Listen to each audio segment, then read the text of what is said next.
নমস্কার বন্ধুরা, স্বাগত আমার চ্যানেলে দ্য ডিভাইন গাইড বর্ণালীতে। আগামী মঙ্গলবার হনুমান জয়ন্তী। বজরংবলী হনুমানকে দেবাদিদেব মহাদেবের অবতার বলে মনে করা হয়। তাকে কলিযুগে জাগ্রত দেবতা হিসেবে শাস্ত্রে বর্ণিত করা হয়েছে। আগামী মঙ্গলবার হনুমান জয়ন্তী। হনুমানজি জন্মদিবস হিসেবে হনুমান জয়ন্তী পালন করা হয়। হনুমানজির পুজোর সময় হনুমানজিকে আমরা মেটে সিঁদুর লাগাই। কিন্তু আপনারা কি জানেন যে বজরংবলী কেন সিঁদুর এত পছন্দ করেন? আপনারা কি জানেন? তো চলুন আমি আপনাদের সেই গল্পটি জানিয়ে দিচ্ছি। একবার হনুমানজি মাতা সীতার কপালে লাল দাগ সম্পর্কে জানতে চাইলেন। হনুমানজি কৌতূহল দেখে সীতা মাতা তাকে বলেন যে তিনি তার স্বামী প্রভু শ্রী রামচন্দ্রের দীর্ঘায়ু নিশ্চিত করতে কপালে সিঁদুর লাগান। এই কথা শুনে হনুমানজি অবিলম্বে কিছু সিঁদুরের গুঁড়ো নিয়ে সারা শরীরে লাগিয়েছিলেন। প্রভু শ্রীরাম ও মাতা সীতা এটা দেখে যখন হনুমানজিকে সারা শরীরে সিঁদুর লাগানোর কারণ সম্বন্ধে জিজ্ঞাসা করেন, তখন হনুমানজি বললেন যে সীতা মাতা হলেন একজন দেবী, তাই অল্প পরিমাণ সিঁদুর তার জন্য কাজ করবে। আর হনুমানজি হলেন একজন বানর, তাই তিনি তার আরাধ্য প্রভু শ্রীরামের দীর্ঘায়ুর জন্য বেশি পরিমাণে সিঁদুর নিজের শরীরে লাগিয়েছেন।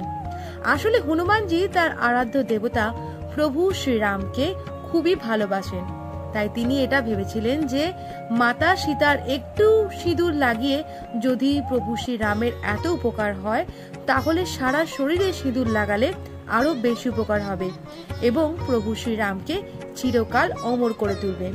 এই ভেবে তিনি সারা শরীরে সিঁদুর লাগিয়েছিলেন।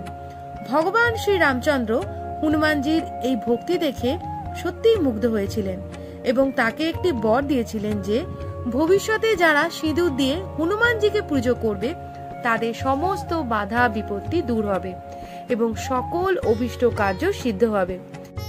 সেই থেকে হনুমানজিকে সিঁদুর লেপন করার প্রথা শুরু হলো। মান্যতা অনুযায়ী তেলের সঙ্গে সিঁদুর মিশিয়ে হনুমানজিকে লাগানোর রীতি চলে আসছে।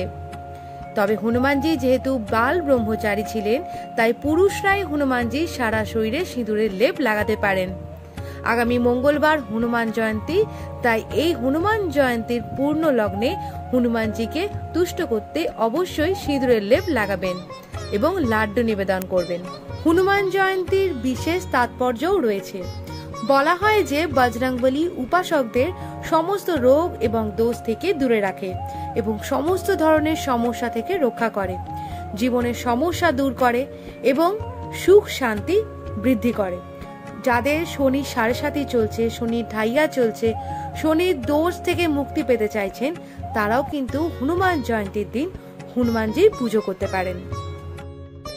শনিদেবের 7.5 বা শনিদেবের দশা চললে অবশ্যই আপনারা হনুমান চালিসা পাঠ করবেন।